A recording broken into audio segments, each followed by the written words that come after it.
même sur le plan de la démocratie et des droits de l'homme, elle a été à fond parce qu'elle est ressortissante d'un pays où les droits de l'homme et la démocratie sont bafoués. Ça jouait parce qu'elle ne pouvait pas hausser les tons sur certains aspects parce qu'il sait que son pays n'est pas un pays modèle.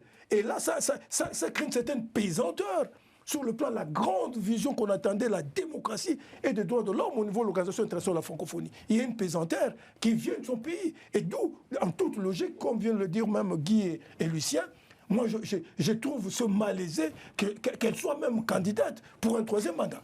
Les interprétations exogènes ne doivent pas influencer la capacité de la classe politique de la RDC à être de la haute intelligence. Absolument. Parce que je n'ai pas entendu les gens, Macron, demander les élections en Ukraine. Hein. Non, on ne dit pas qu'il faut faire des élections. Mais on dit au Mali. Mais pourquoi vous ne le demandez pas en Ukraine? Ce sont la classe politique de la RDC qui doit être consciente du fait que dans la situation actuelle, on ne peut pas organiser les élections. Mais arrivons au consensus. Le consensus partira du principe qu'il faut organiser une concertation minimale. On ne pourra pas passer outre le débat sur oui ou non au changement de la Constitution.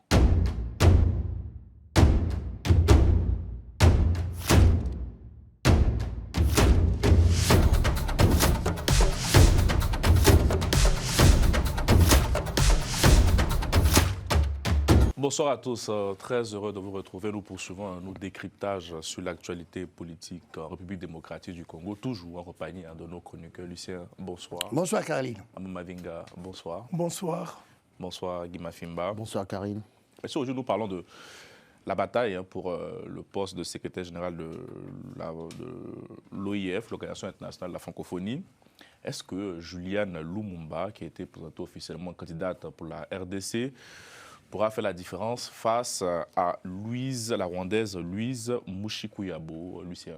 Écoutez, Caroline, la présence à la candidature de Madame Juliana Amato Lumumba est quelque chose de très important. D'abord, elle porte un nom historique sur le nom de son père. Ça, c'est quelque chose de très important.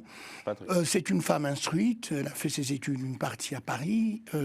Elle maîtrise plusieurs langues, l'anglais, le français, l'arabe, le swahili. Ensuite, elle a assumé des fonctions politiques, des fonctions institutionnelles et gouvernementales. Elle a été vice-ministre et puis ministre de Kabila de 1997 à 2000. Elle s'est occupée aussi des chambres de commerce au sein de l'organisation de l'Union africaine. Elle connaît les problématiques de développement, problématiques liées aux femmes, aux jeunes, problématiques culturelles. Elle veut instaurer ce qu'elle appelle une francophonie des peuples. Bien.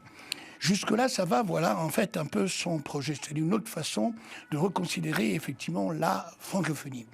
Alors, le problème, c'est que pourquoi veut-elle le faire? Est-ce qu'elle peut marquer une différence avec Madame Louise Mushikiwabo, qui était l'ancien ministre des Affaires étrangères de Paul Kagame, et qui est devenue, à partir de 2018, secrétaire général de l'OIF, réélue, effectivement, en 2022. D'abord, je pense que la République démocratique du Congo, M.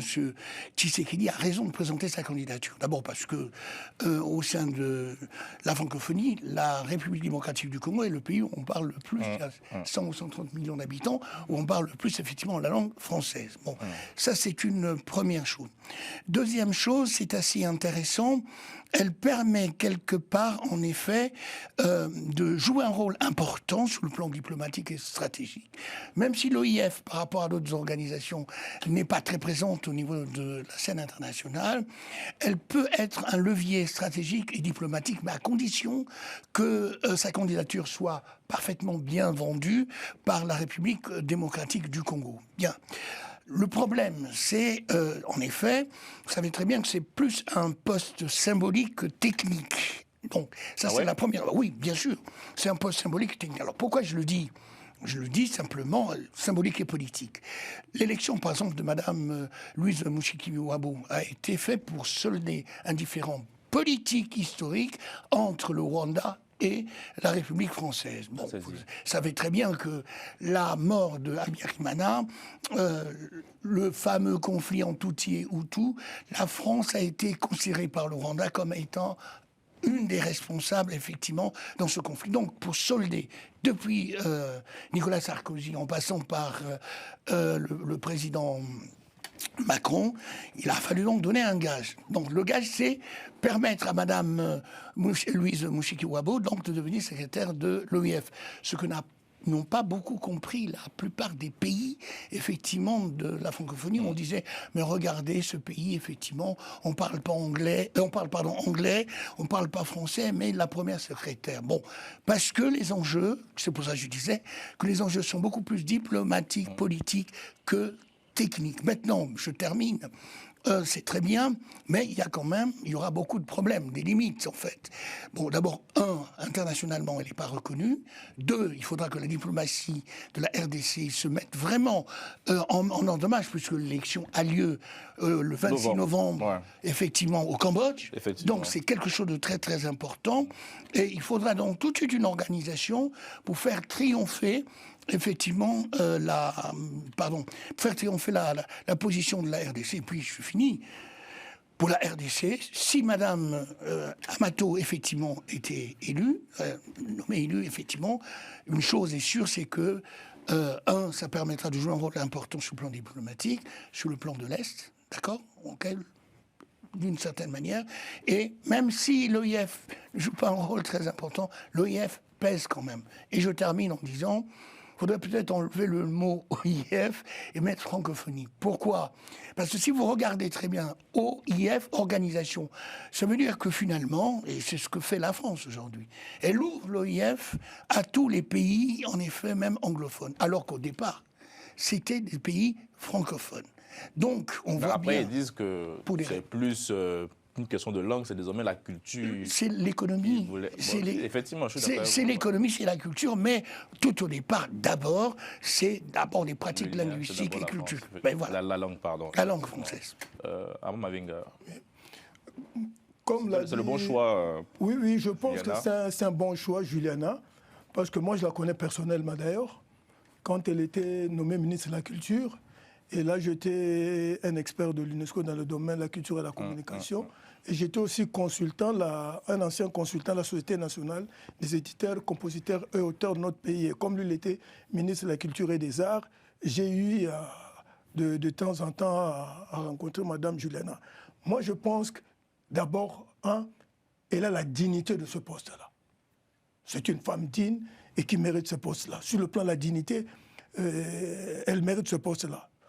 Et sur le plan de la compétence aussi, elle mérite aussi ce poste-là.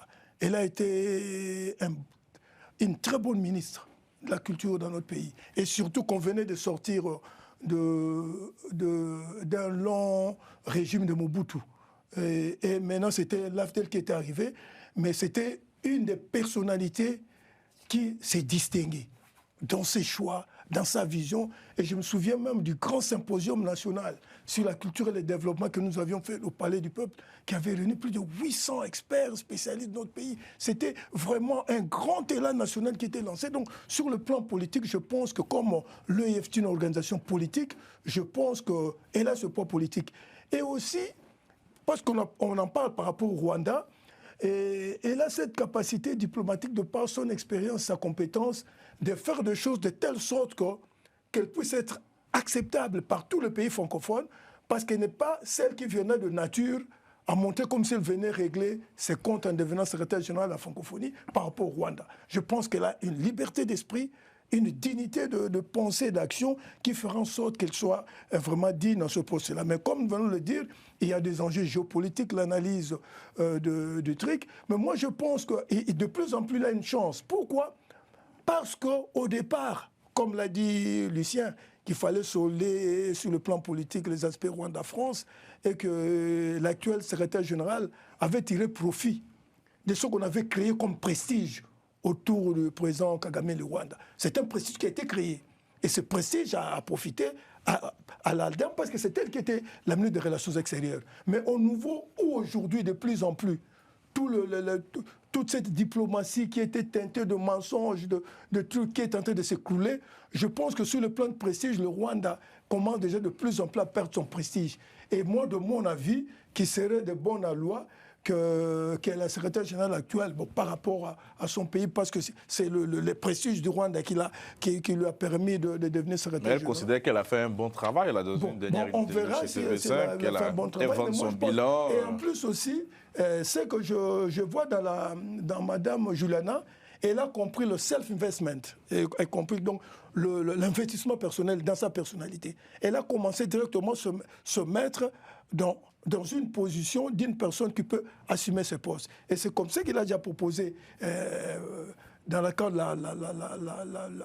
la réinvention de la francophonie, son projet s'intitule « 9 projets neufs pour une nouvelle francophonie ». Il a compris qu'il faut innover parce que la francophonie, c'est une organisation internationale, mais elle doit peser. Parce que si nous voyons dans le truc dans la définition de la francophonie dans la culture, mais c'est la culture au service du développement, au service de la paix, au service des droits de l'homme, au service de la démocratie. Et donc là, je pense qu'elle a proposé un projet ambitieux. Ce qui montre des gens qu'elle commence vraiment à s'investir parce que bientôt nous serons déjà, le Cambodge, c'est bientôt. Et en plus, il y a aussi un autre élément. Et là, il faut maintenant que la République démocratique du Congo fasse très attention. Parce que moi, je ne voudrais pas qu'on donne une occasion à la France d'aller chercher l'outsider pour dire, comme la Rwanda, il y a même conflit entre le Rwanda et la RDC, que nous allons prendre une troisième personne qui serait un candidat de compromis. C'est la République démocratique du Congo qui doit se faire vendre comme le plus grand pays francophone, qui doit faire rêver tout le monde, et en faisant des propositions, telles comme l'a dit Lucien, que ça puisse faire un impact auprès de différents pays membres de la francophonie pour que cette candidature soit portée. Mais je pense que nous appuyons cette candidature, nous pourrons même être de ceux qui peuvent apporter des idées, parce que moi j'ai toujours pensé qu'il faut refonder la francophonie pour que la francophonie, qui est véritablement une véritable nouvelle francophonie africaine du développement durable. Parce qu'il faut que la francophonie pèse. Il y a beaucoup de pays francophones, il y a beaucoup de locuteurs. Ce n'est pas normal. Nous avons vu comment le français a reculé par rapport aux autres langues au niveau des organisations internationales. Et c'est une organisation internationale qui est créée, mais il faut redonner même un nouveau souffle à l'organisation internationale de la francophonie pour que les Français retrouvent aussi un nouveau souffle au niveau international. Guy Mafima, on va rester sur ce que vous avez évoqué, la question de la France. Hein. Malheureusement, c'est aujourd'hui un acte décisif dans ce choix du nouveau secrétaire général. Et si on veut regarder un peu le déroulé, le président Tshisekedi vient à Paris et le lendemain, il annonce sa candidature. Donc je pense qu'il met le président Macron dans la confidence. On peut là déjà acter que la France soutiendra cette candidature? Oui, je pense que ça a été très bien joué en termes de vision. C'est d'autant plus que, Lucien le disait tout à l'heure, c'est un levier, la francophonie aujourd'hui, c'est un levier diplomatique, politique et stratégique dans le monde, au moment où la France est en train de perdre son influence. Dans la majorité des pays, enfin, dans les pays, au niveau des pays francophones, au moment où la diplomatie française est en train est soufflée, je pense que la vision du président Emmanuel Macron serait de s'appuyer sur cette francophonie pour essayer comme ça de renouer en fait le lien avec les pays francophones. Je prends par exemple le cas des pays de l'Ouest, des pays d'Afrique de l'Ouest, un peu les pays de l'Afrique centrale. Donc, pour revenir à votre question, il a bien fait de commencer par Macron. Pourquoi? Si vous faites un petit rappel historique, moi je me souviens, au lendemain de ce qui s'est passé à Brazzaville, le coup d'État de Denis Sassou Nguesso, c'est la candidature de Henri Lopez qui a été poussée. Et c'est Jacques Chirac, après le coup de bluff, le coup de gueule de Alpha Omar Konaré, après la déclaration de Bamako, qui a fait comprendre à Denis Sassou Nguesso, Jacques Chirac, première candidature en tout cas de Henri Lopez, qu'il ne peut pas être le patron de la francophonie. Parce que vous venez, enfin, alors que lui-même était complice, hein, vous venez de violer quelque chose qui sortait de la déclaration de Bamako, la fameuse, je la lis très vite, hein, la francophonie réitère non seulement sa conviction que francophonie et démocratie sont indissociables. Mais de plus, exprime clairement et pour la première fois son rejet des prises de pouvoir par la force, se donnant les moyens de réagir rigoureusement et à toute interruption du processus démocratique et aux violations graves des droits de l'homme et de l'espace francophone. Démocratie et droits de l'homme. Nous sommes en 2000. La déclaration de Bamako qui était inscrite dans le cadre de la francophonie. Et Jacques Chirac s'est imposé pour dire pas d'Henri Lopez. Si on transpose, on est dans la même situation. Mais plus grave, c'est que Macron est dans presque l'obligation de se rattraper. Autant il a voulu, à travers la candidature de la ministre des Affaires étrangères, Louise pour régler un problème politique avec le Rwanda, autant aujourd'hui, il doit régler le problème, pas avec la RDC, mais avec les francophones, que nous sommes. D'où le passage à Paris pour dire la candidature de Madame Lumumba, Juliana Amato Lumumba. Juliana Amato Lumumba. Autant c'est le profil décrit brillamment par Lucien.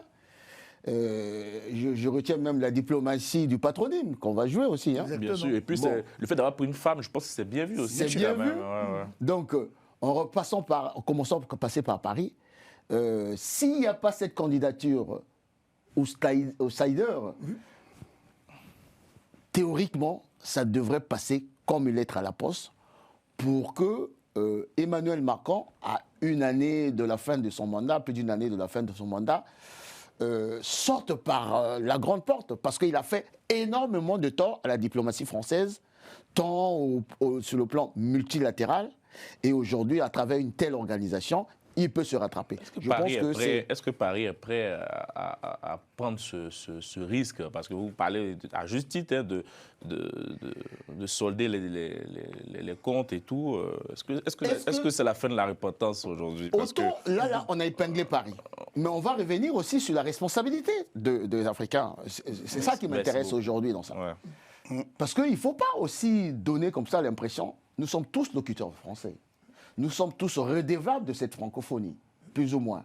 Donc, nous avons intérêt à ce que cette organisation puisse retrouver sa place dans le concert des nations. Qu'est-ce que je veux dire par là?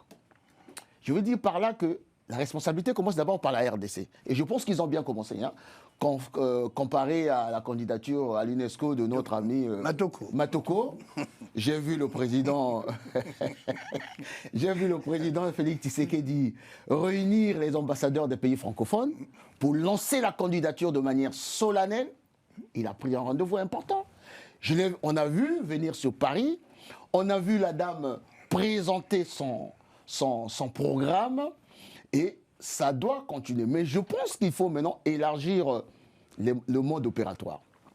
Là, je vais essayer de faire une proposition comme une espèce d'exclusivité. Vous savez, on parle la langue française ici. Comme je disais, nous avons tous intérêt que cette langue prenne quatrième langue, passe même à la troisième langue. Je pense qu'il faut que les peuples s'approprient. L'initiative serait intéressante de faire signer une pétition pour mettre Emmanuel Macron et la France devant ses responsabilités. Une pétition des intellectuels, des francophones, des universitaires, enfin bref, une pétition pour soutenir cette candidature de Mme Lumumba, pour les raisons qu'on vient d'énumérer tout à l'heure. Et cette pétition, partout dans un certain nombre de pays, sera comme une caution à cette candidature et on s'approprie cette candidature pour que ça ne soit pas, et ce que tu disais tout à l'heure, Armand, intéressant, il ne faudrait pas que ça soit une fixation contre le Rwanda. Absolument. Parce que c'est le régime rwandais qui est malpropre, passez-moi le terme. Le Rwanda n'a rien à voir là, d'autant plus que le Rwanda était un pays francophone. Donc, ça ne doit pas être l'antidote au Rwanda. Absolument. Mais ça doit être une candidature qui devait faire la promotion et que la francophonie, je termine là-dessus, puisse intégrer ce que moi je viens de lire tout à l'heure, parce que j'estime qu'aujourd'hui, vous avez une dame comme celle-là, à la tête de la francophonie. Elle est capable d'aller discuter avec les dirigeants de l'Afrique de l'Ouest, les militaires. Parce qu'il y a le patronyme Lumumba, c'est la souveraineté Lumumba. Lumumba, c'est la défense des droits de l'homme. Elle peut aller discuter même avec Poutine. Poutine ne va pas lui fermer la porte, hein, croyez-moi. Et donc la France a tout intérêt, le président Macron a tout intérêt d'avoir cette dame-là à la tête de la francophonie. Ça va ouvrir un certain nombre de perspectives diplomatiques à Paris. Je complète ce que dit rapidement. Allez-y. Sauf que, ce que Mais personne ne parle du bilan de la chaise. mais on va y revenir si vous voulez, Carline. Alors, Il voilà. y a en fait une outsider qui est mauritanienne aussi. D'accord. Alors, elle est peut-être... Mais pour compléter, le président Ghazouani vient en visite d'État très prochainement à Exact. Paris. Il y a une Mauritanienne, donc l'hypothèse d'Armand est tout à fait plausible. Je pense que c'est l'option aujourd'hui qui permet de sortir de ce qui est en train de se jouer. Justement. Parce qu'on parle de l'époque où Mme Mouchikoabo est installée, mais il n'y avait pas ce qu'on voit aujourd'hui. Paris n'était pas obligé comment on appelle ça, de satisfaire la RDC. Tout à fait. Donc là, les choses ont changé. Donc éventuellement, même du côté du Rwanda, je pense qu'on est un peu inquiet. Oui, bien sûr. Alors, vous vouliez qu'on parle du bilan économique de Mme mais du bilan, déjà, la tête, ce qu'elle a fait, est-ce qu'elle mérite un nouveau mandat avec ce qu'elle a fait? Il y a deux façons, en fait. Soit on part du principe qu'elle appartient au monde anglophone, donc c'est pas possible, le problème est écarté. Ben oui, disons les choses comme ça. Mais elle a fait 2 mandats quand même. Elle a fait 2 mandats. Sur ces 2 mandats, quels sont ses résultats? D'abord, elle s'est inscrite dans ce que j'appellerais la nouvelle dynamique de l'OIT impulsée par la France. Cette nouvelle dynamique, c'est quoi? C'est la dynamique, en fait, des réformes économiques, de la francophonie économique.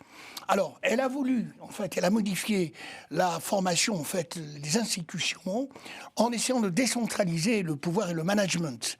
Elle a créé des représentations un peu à droite et à gauche, bien entendu. Elle a impliqué un certain nombre de pays comme le Bénin, comme son propre pays, donc le Rwanda et comme le Cambodge, qui parle toujours anglais, dans le financement, effectivement, d'un certain nombre de projets commerciaux à hauteur de 30 milliards. D'ailleurs, ces types de projets ont été répliqués en 1925 au Congo-Brazzaville, où il était question, effectivement, de faire les affaires en français. Bien.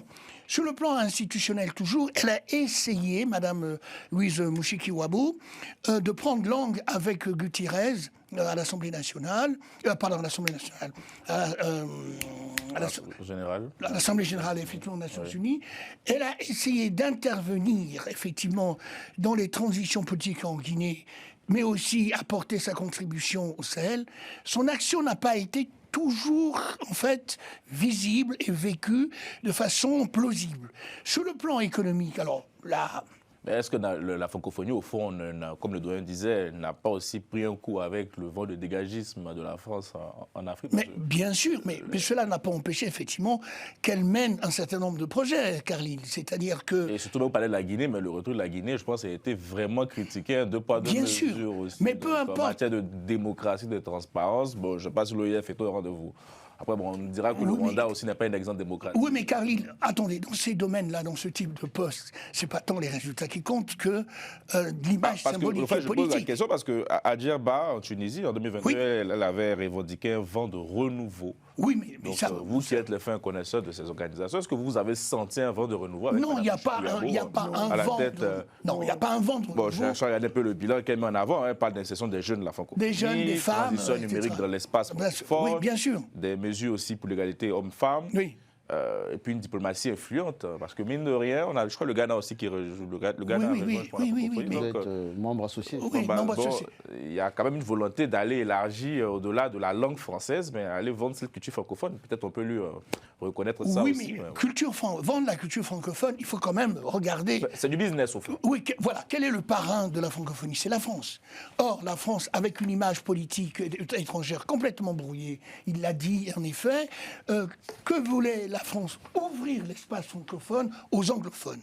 En partant du principe qu'en ouvrant cet espace aux anglophones, effectivement, la France retrouverait, ce qui est normal, effectivement, sa vitalité en termes économiques. Bon, il faut dire quand même une chose, ça a été des déclarations. Maintenant, il faudrait regarder les résultats dans le fond. Mais ces résultats ne sont pas à la hauteur des attentes de la présence de Madame Louise Mushikiwabo. Jamais le Rwanda n'a été posé comme problème, dans toute sa mandature. Jamais. Et pourquoi? Parce qu'elle est rwandaise. La bourde même du président Macron a vu la côté lorsqu'il Voilà. lui-même de mentionner la situation à l'Est en présence du président Tshisekedi. Bon, enfin.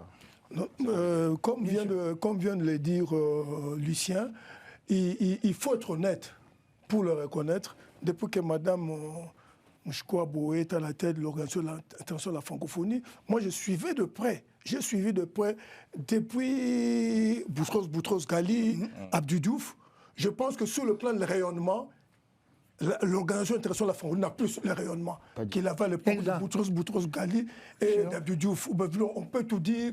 Je ne reconnais plus cette organisation internationale qui prenait l'allure.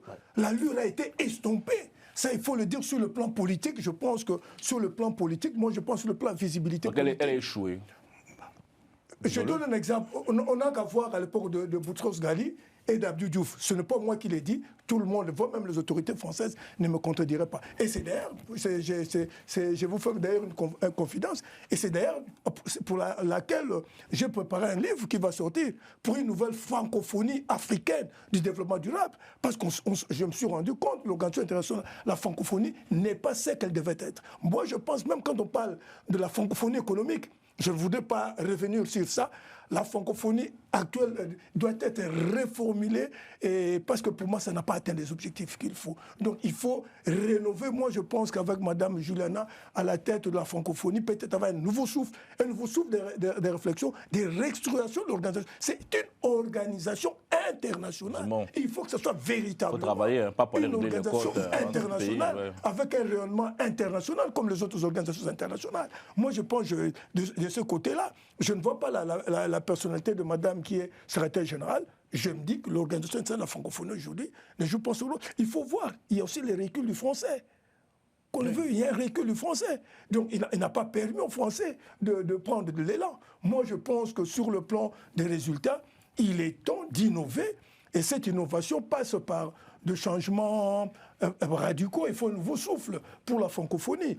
Donc moi, je pense que les résultats, même sur le plan de la démocratie et des droits de l'homme, elle a été à fond parce qu'elle est ressortissante d'un pays où les droits de l'homme et la démocratie sont bafoués. Ça jouait parce qu'elle ne pouvait pas hausser les tons sur certains aspects parce qu'il sait que son pays n'est pas un pays modèle. Et là, ça crée une certaine pesanteur sur le plan de la grande vision qu'on attendait, la démocratie et des droits de l'homme au niveau de l'Organisation internationale de la francophonie. Il y a une pesanteur qui vient de son pays. Et d'où, en toute logique, comme vient de le dire même Guy et Lucien, moi je trouve ce malaisé qu'elle soit même candidate pour un troisième mandat. C'est son droit en plus. C'est un droit, mais je suis malaisé par rapport à la situation du Rwanda. Pour résumer par rapport à ça, j'essaie tout simplement de lister les 4 objectifs de la francophonie. Promouvoir la langue française, les autres l'ont dit. Les locuteurs de la langue française, ça a reculé. Et elle n'est pas exemplaire, parce que je croyais même qu'une fois à la tête de la francophonie, 2 mandats successivement, la langue française devait retrouver ses lettres de noblesse au Rwanda, ce qui n'est pas le cas. Donc cette femme est inapte pour un 3e mandat. Promouvoir la paix, la démocratie et les droits de l'homme. Bon, c'est une insulte au bon sens, comme l'a dit Armand. Voilà une dame qui est ressortissante d'un pays qui viole les droits de l'homme, qui viole la démocratie, qui viole la paix, à l'est de la RDC depuis, qui viole la paix un peu partout en Afrique. À la tête de la francophonie, et pour rigoler, j'ai vu, vous avez vu, il y a les observateurs de la francophonie qui se baladent un peu partout quand il y a des vraies fausses élections. Et dernièrement à Brazzaville, une fois qu'on a publié les résultats, la Cour constitutionnelle n'a même pas validé. Les premiers à être allés voir Sassou pour le féliciter, ce sont les observateurs de la francophonie. Vous voyez bien que ces gens-là, ce ne sont pas des gens sérieux. Et comme ils sont payés à travers notre engagement, tous, hein, parce qu'on paye des impôts un peu partout dans le pays où nous sommes, raison pour laquelle je parlais de pétition. On doit se réapproprier cet espace. Donc, deuxième, promouvoir la paix et la démocratie. Inapte aussi. Appuyer l'éducation et la formation. Bon, je veux bien, mais c'est pas pour revenir sur Félix Tshisekedi. Et moi, j'ai toujours dit, c'est ce qui n'est pas vendu. L'une des comment dirais-je, des décisions prises par le président Félix Tshisekedi lorsqu'il arrive à la tête de la RDC, celui d'avoir démocratisé, rendre gratuite l'éducation. Pour moi, c'est quelque chose de fondamental. Mais on n'a pas vu cette dame-là débarquer pour faire de cet exemple-là, un peu partout en Afrique, pousser les chefs d'État à dire, mais faites comme ce pays plus grand que l'Europe qui a réussi à rendre gratuite la formation. C'est de cette manière-là que la langue française va être de plus ou moins promue. Je termine, développer la coopération économique, qui est un des 4 axes, le dernier axe de la francophonie. Bon, je n'ai pas peut-être Lucien a vu, développer la coopération économique. Je n'ai pas vu trace des initiatives dans ce sens-là pour que la francophonie puisse véritablement devenir une organisation capable d'accélérer un certain nombre de... Il y a eu quelques flux commerciaux, il y a eu quelques dépenses, mais c'est tout. Il n'y a pas eu vraiment de projet économique impliquant les pays de la francophonie. Et puis, pour rebondir sur ce que dit Guy, c'est vrai que, bon, il ne s'agit pas d'excuser ici Madame Louise Mouchiki-Ouabo, c'est que c'est quand même une organisation qui est portée, soutenue par les États. Et donc, elle n'a pas toute la marge de manœuvre. Hein. Elle n'a pas toute la marge de manœuvre pour dire... Elle peut faire des propositions, sauf que au niveau des propositions, on ne les a pas eues, en fait. Voilà. On ne les a pas eues. On ne les a pas eues on aurait pu les avoir. Et le problème, c'est que le Rwanda a été absent complètement, vous l'avez dit, en effet, dans tout son breviaire idéologique, parce que c'est vraiment un breviaire idéologique en faveur du Rwanda. Alors là, j'ai retrouvé un peu son objectif. Lorsqu'elle arrivait, bon, ça répond à la question de Lucien sur le volet de la langue française. En fait, elle s'était donné pour objectif de redonner un rôle politique à l'OIF, oui, bien sûr, au-delà de la promotion de la langue française. Oui, moi je voulais seulement ajouter à ce que Guy a dit pour des pétitions, parce que moi j'avais prévu il faut que du côté de la RDC, qu'il y ait une organisation méticuleuse des rencontres des intellectuels africains sur le renouveau de la francophonie. Il faut qu'on commence déjà à organiser des rencontres des intellectuels africains pour la refondation de la francophonie autour de Madame Juliana Lumumba. Il faut que déjà la RDC et que surtout au niveau de la communication, qu'il y ait une véritable synchronie. Qu'on puisse vraiment mettre une véritable communication pour que le Cambodge... Là, ils ont beaucoup de boulot. Si je parlais de pétition, je le dis, hein, parce que moi, nous faisons... Lorsque la première candidature de Henri Lopez, nous avons rédigé une pétition, en tout cas les Congolais, nous avons adressé à l'époque, c'était le président Jacques Chirac, pour s'opposer à cette candidature, qui ne correspondait pas à l'idéal de la francophonie. Je ne dis pas que nous avons... mais nous avons pesé. En tant que Congolais, on dit non.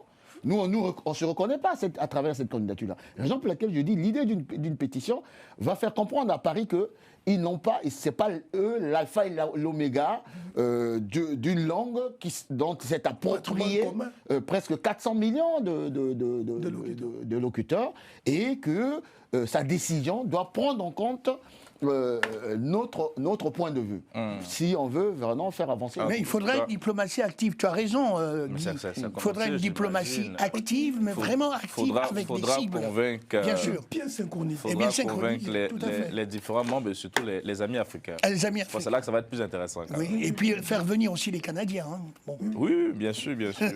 En tout cas, le dénouement en novembre au Cambodge. Au Cambodge. En parlant maintenant de politique, messieurs, avec le début de la bataille pour la présidentielle 2028, je pense que la guerre des tranchées, pour répondre à l'expression de mon doyen Abou Mavinga, a débuté. Quand on voit les différentes sorties, on va faire un petit focus aujourd'hui. Déjà, une question assez sincère. Est-ce qu'il y aura des élections dans 2 ans? Posez la question à qui, Parce que c'est pas qu'on s'agit pour les élections, mais est-ce qu'il y aura des élections dans 2 ans? Moi, je pense que dans 2 ans, ça va être très très difficile. Lorsqu'on voit le budget pour organiser l'élection déjà en RDC, mon postulat c'est quoi? Et je reviens sur mon postulat. Tant que la RDC n'a pas réglé la contradiction principale, c'est-à-dire l'agression, changer de paradigme, aller aux élections dans ces conditions, pour moi, passez-moi le terme, c'est une espèce de folie de la classe politique de la RDC.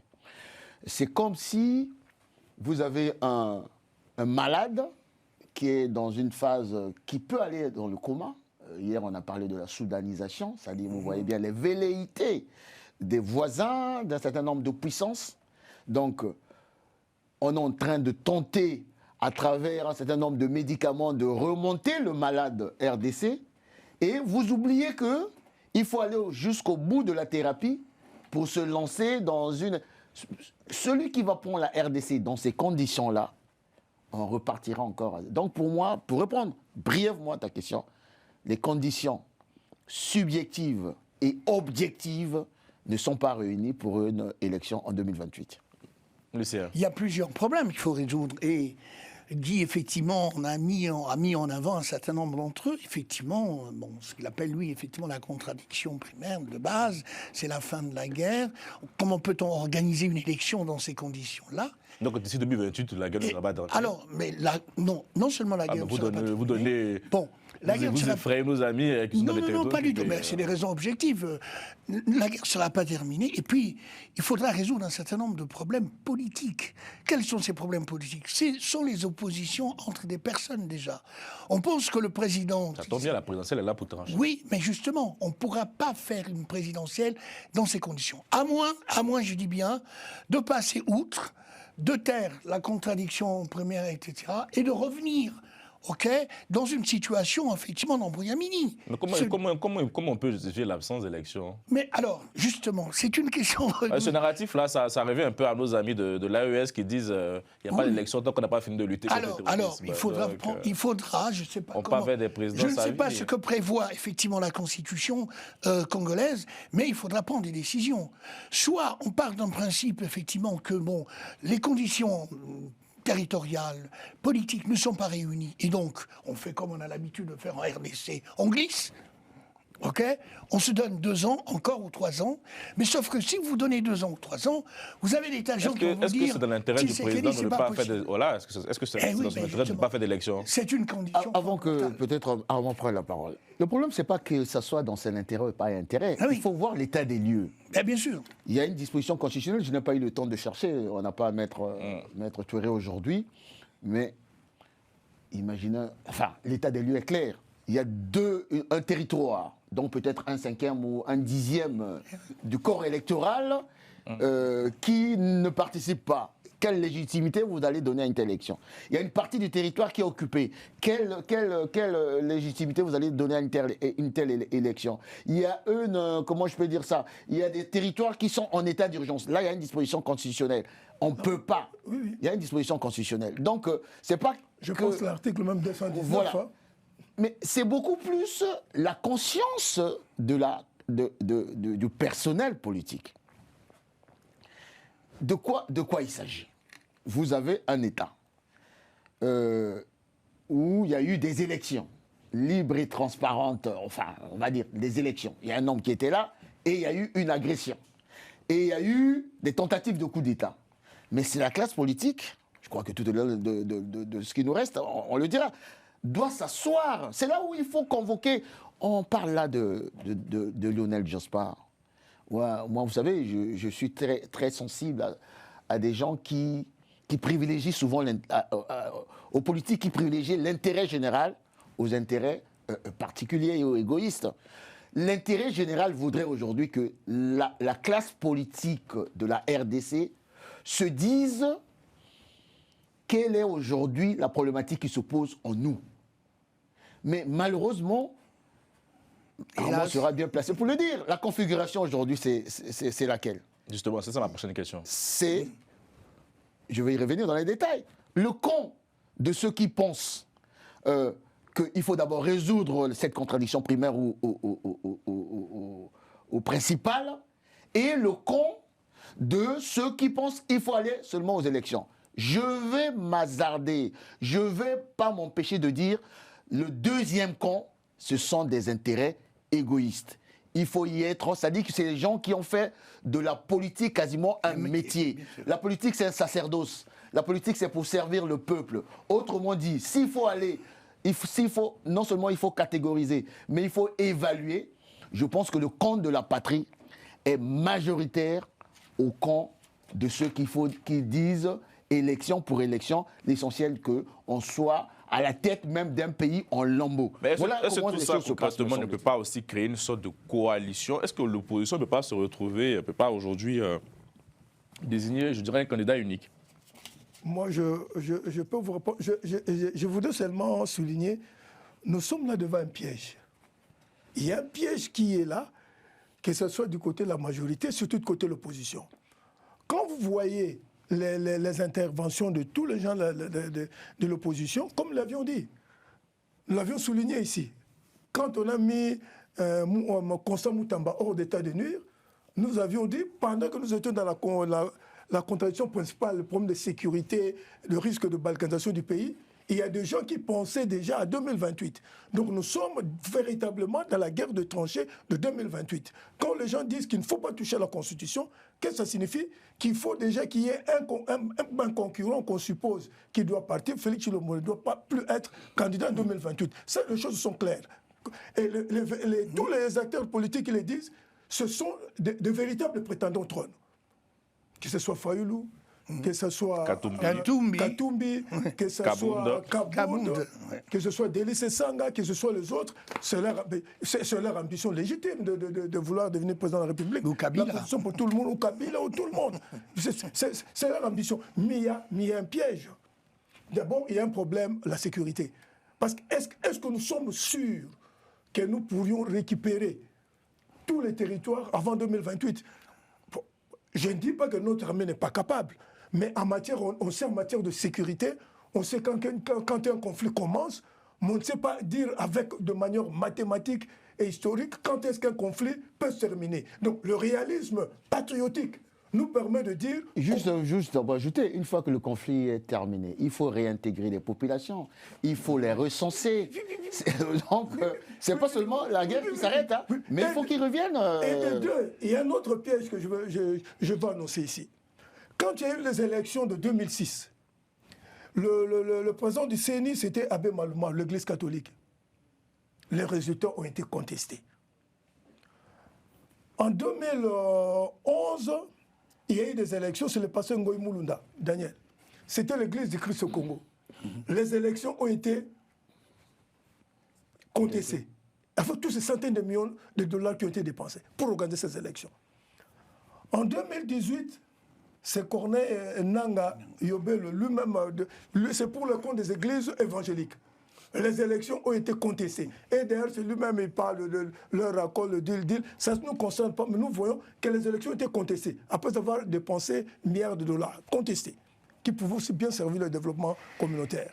Et en 2023, Denis Kadi Makaza dit, lui, c'est pour le compte de l'église Kimbangis. Les élections, les disent, non, on ne peut même pas participer. Les autres ont refusé même de participer, en disant que le processus est entaché d'irrégularité. Ce qui signifie quoi? Même la Commission nationale indépendante qui organise les élections pose problème. Et je l'avais dit ici, que les élections à tour unique et les commissions nationales ont été dans une vision exogène pour une certaine manipulation d'une manière ou d'une autre des élections en Afrique. Et maintenant, il se pose même un problème, il faut refonder. Et nous avions dit que la CENI, il faut refonder, il faut une autre institution. Parce que vous pouvez pas organiser 4 processus électoraux, contester, et vous allez dire que vous n'allez pas faire des restrictions profondes. Il faut des restrictions profondes qui appellent le changement de la Constitution. Parce que pour moi, il faut dissoudre la CENI, parce que nous avons perdu et des énergies et de l'argent pour organiser toujours des élections contestées, et sur le plan même structurel et du système. Et donc tous ces gens, même étant des églises, ils n'ont pas pu résister à la force du système. Ils sont tombés dans la force du système. Non, mais donc là, ceux qui vous écoutent, mon doyen, vous leur dites arrêtez de vous agiter parce que 2028, c'est même pas sûr qu'il y a des élections. Pourquoi je le dis? Si la classe politique congolaise est réaliste, voir Mathieu. Si Fayoulou fait des élections, si par exemple Fayoulou fait des élections, ou quand il gagne, il est proclamé vainqueur. Si Katumbi fait des élections, ou s'il gagne, il est proclamé vainqueur, ou Délice Sanga, ou Kabound. C'est-à-dire, après 2028, s'il n'y a pas d'élection, fait qu'on passe à une transition? Je voudrais terminer. C'est pour dire quoi? Ceux qui disent qu'il faut aller aux élections, qu'il ne faut pas toucher à la Constitution, il y a un piège. le fonctionnement de la CENI, il faut changer la CENI. Qui dit changer la CENI? Parce que c'est une institution qui est dans la Constitution. Il faut changer, il faut toucher à la Constitution avant d'organiser des élections. Moi, je mets tous les leaders, acteurs politiques du Congo à défi de me montrer si nous allons avec le système actuel, avec la Constitution actuelle, et que nous allons organiser des élections en 2028, ce sera un chaos. Nous n'allons pas réussir. Donc c'est pour dire que j'appelle tout le monde à l'humilité, au réalisme patriotique. Il nous faut réinventer, refonder la nation. Nous devons d'abord résoudre le problème de la sécurité et refonder la nation dans le cadre d'un consensus national, que nous mettions une nouvelle pratique. Parce que moi, je pense qu'il faut mettre en place une tradition électorale. Des bonnes élections plutôt qu'on continue à organiser des élections. C'est beaucoup d'argent. Pour des passionnés, mon cher à moi est presque en transe là. C'est un sujet qui lui tient par le cœur. On le sait tous ici. Absolument. Donc c'est pour dire que moi je pense que, comme vous le dites, c'est un consensus national. Nous verrons comment va se résoudre le problème de sécurité d'ici 2028. Si on n'arrive pas à résoudre ce problème avec les dingues et autres, moi, je vois comment on parle aux élections. Quand déjà, il y a des gens qui parlent de soudanisation, c'est-à-dire, si vous organisez des élections d'un côté, automatiquement, l'autre côté devient un autre pays. Ils vont mettre leur structure en place. Ils risquent même d'organiser aussi leurs élections de l'autre côté. D'où le glissement. C'est peut-être le plan. D'où ce que... Oui. Armand, je prends ton concept, consensus national. Consensus national. Ça veut dire que la dimension, d'abord, est endogène. Et tu sais bien qu'on ne peut pas avoir le consensus avec tout le monde. Hein. Il y a toujours des gens borderline dans la classe politique. Des gens qui ne comprennent rien, qui sont arrivés par effraction politique, qui pensent que la politique, c'est comme nous on dit en lingala, l'ioto. Non, la politique, c'est pas l'ioto. La politique, c'est l'art du compromis pour l'intérêt général. Bon, une fois que j'ai dit ça, la dimension endogène, mais il faut tenir compte de la dimension exogène. Pourquoi ? Parce que nous sommes, et Lucien le dit souvent, je ne veux pas utiliser le mot, on est souvent sensible à ce que les autres ont dit. C'est-à-dire que si aujourd'hui le Premier ministre ou le ministre des Affaires étrangères belge dit « Attention, il nous faut des élections », Skaboun nous va prendre ça comme la Bible, un verset de la Bible. Ah, même les Belges ont dit, même les Américains ont dit « Il nous faut des élections ». Et donc... Et raison pour laquelle les gens doivent avoir un regard sur global. Hein. On est en train de faire de la prospective.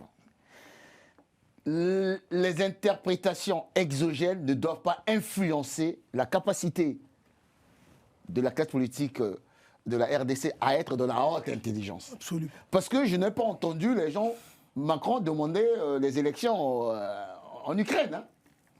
Non. On ne dit pas qu'il faut faire des élections. Mais on dit au Mali. Mais pourquoi vous ne le demandez pas en Ukraine?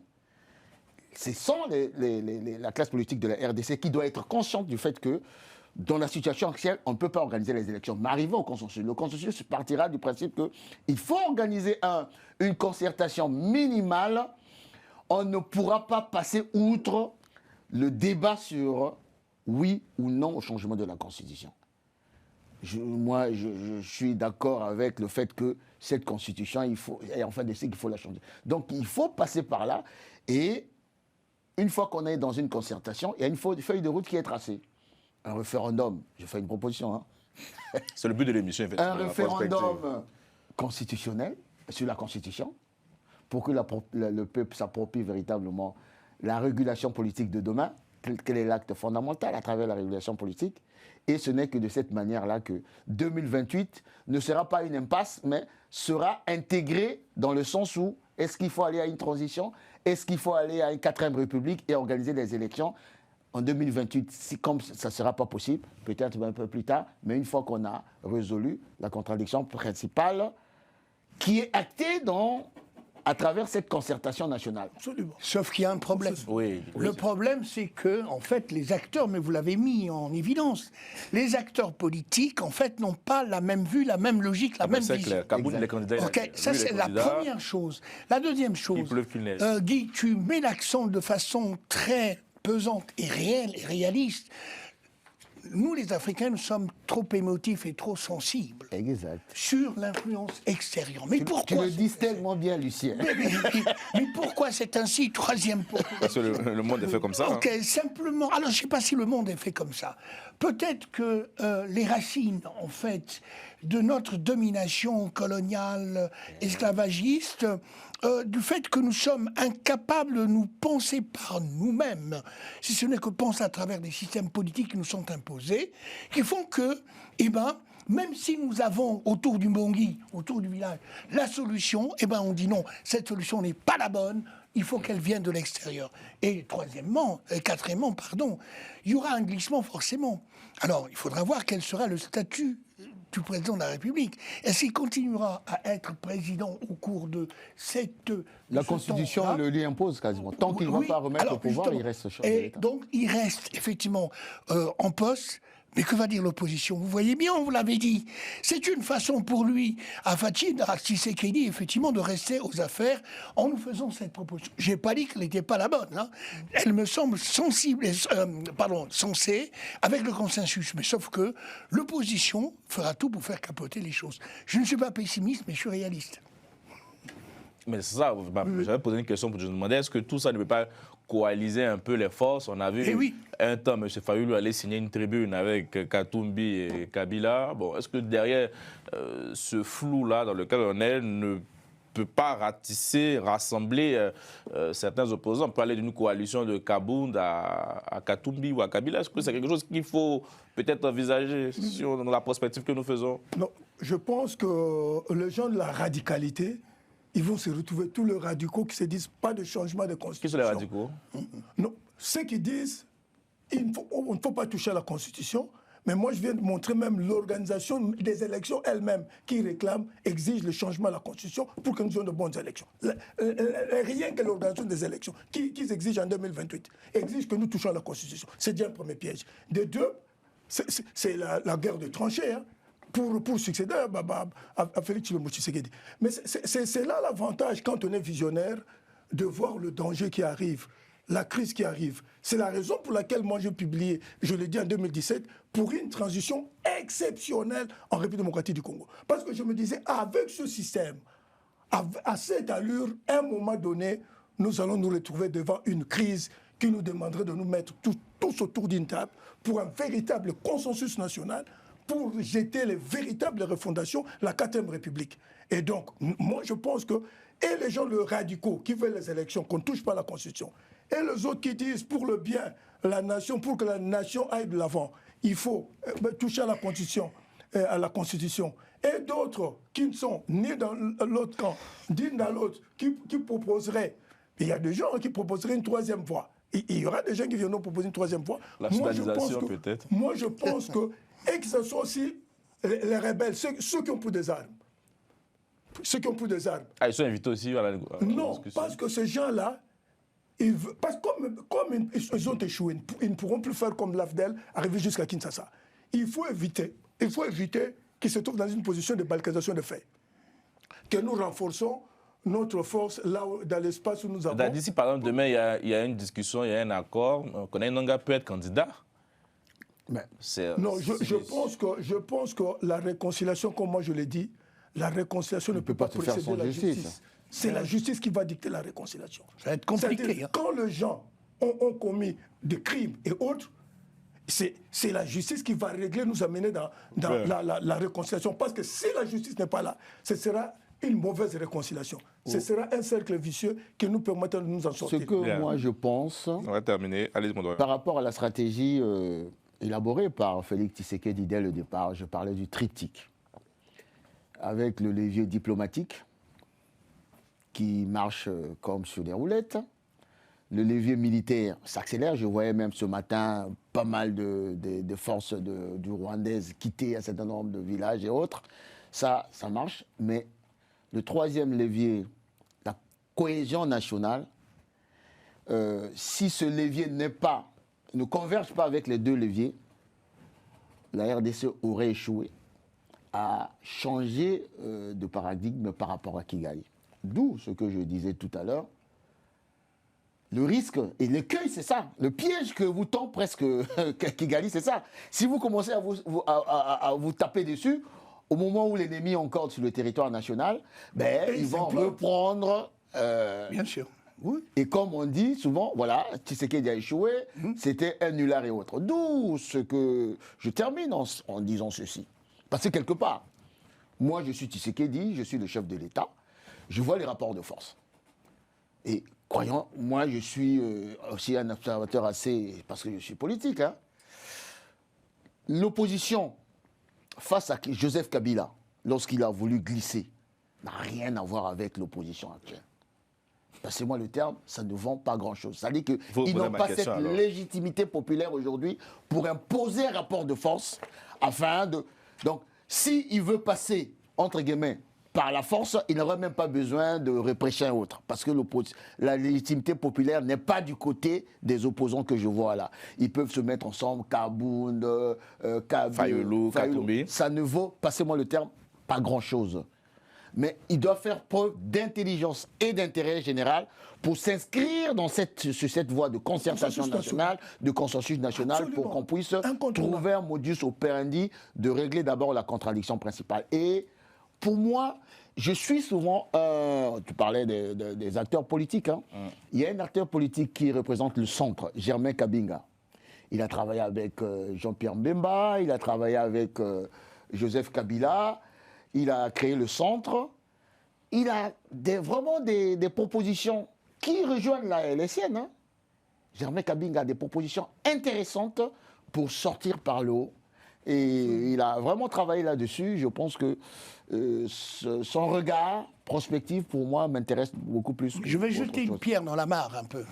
Ah, Lucien. Cette pierre dans la mare, c'est quoi? Tout ce que vous me dites là, nous sommes très intelligents dans ce studio pour regarder la bonne direction. Sauf que l'être humain est méchant et mauvais par nature. Et que ce qui se passe, c'est que les mauvais fruits vont influencer les fruits qui sont sains.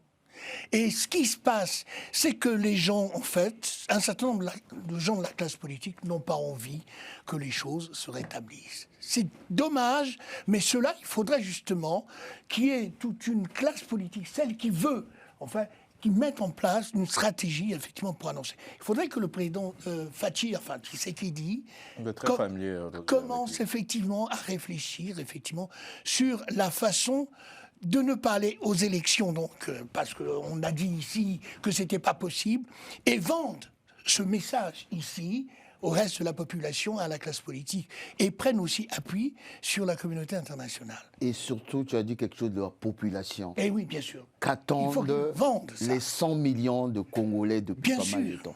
Ils dorment sur de l'or, sur du colbalt, sur de tout. Et ils s'en souffrent.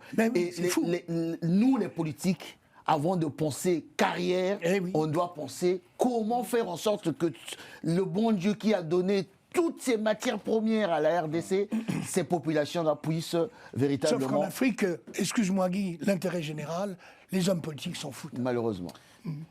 Non, c'est pour dire que, comme l'a dit Lucien et Guy, il faut impérativement que tous les acteurs politiques soient dotés de l'esprit d'humilité, de réalisme, de patriotisme, pour que nous comprenions que c'est vital aujourd'hui par rapport à cette balkanisation de fait que nous pouvons vivre et que les autres appelleront soudanisation.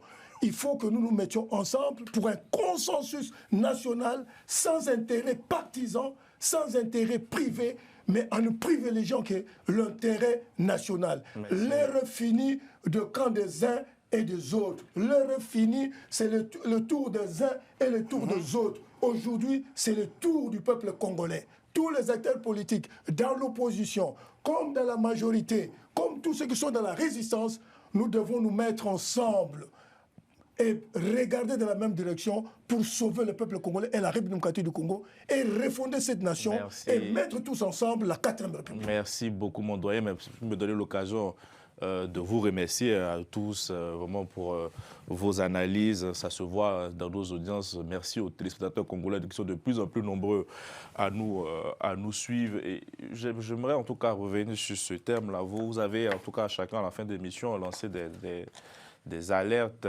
sur ce qui se joue pour la RDC. Enfin, moi, ça m'amuse de voir certains commentaires lorsqu'on nous accuse d'être financés par le régime. J'invite en tout cas les Congolaises et les Congolais, ceux qui sont à Paris, ici en France, à chercher à rencontrer les différents moyens que vous connaissez. Vous ne connaissez pas la vie. C'est vraiment du cœur que je vais exprimer ça parce que vous êtes mes papas, il faut le dire. Vous ne connaissez pas la vie des gens qui sont sur ce plateau. Vous ne savez pas le courage qu'ils ont, le temps qu'ils donnent pour édifier ce peuple-là, pour mettre en avant cette cause sur le continent. Et donc, c'est assez irrespectueux. Moi, c'est pas grave, mais pour eux, je trouve quand même assez irrespectueux de tenir de tels propos. Quand on n'est pas d'accord, quand on est en désaccord, il y a des manières de l'exprimer. Mais j'ai toujours dit, sur cette antenne ici, ce n'est pas un lieu de débat sur un génocide, parce que c'est ce qu'il faut dire. On ne débat pas sur un génocide, on le met en avant, on dénonce. Donc, tous ceux qui seront dans le camp de l'ennemi, en tout cas, chaque jour qu'on pourra, on dénoncera. Nous sommes, nous, du camp de la paix, du camp de la RDC, et on continuera. On n'a pas besoin aujourd'hui d'être financé pour le faire. C'est une cause qu'on a choisie tous ensemble, collectivement. On a donné de notre temps pour ce pays. Et Dieu seul sait comment il pourra nous récompenser. Bonne soirée.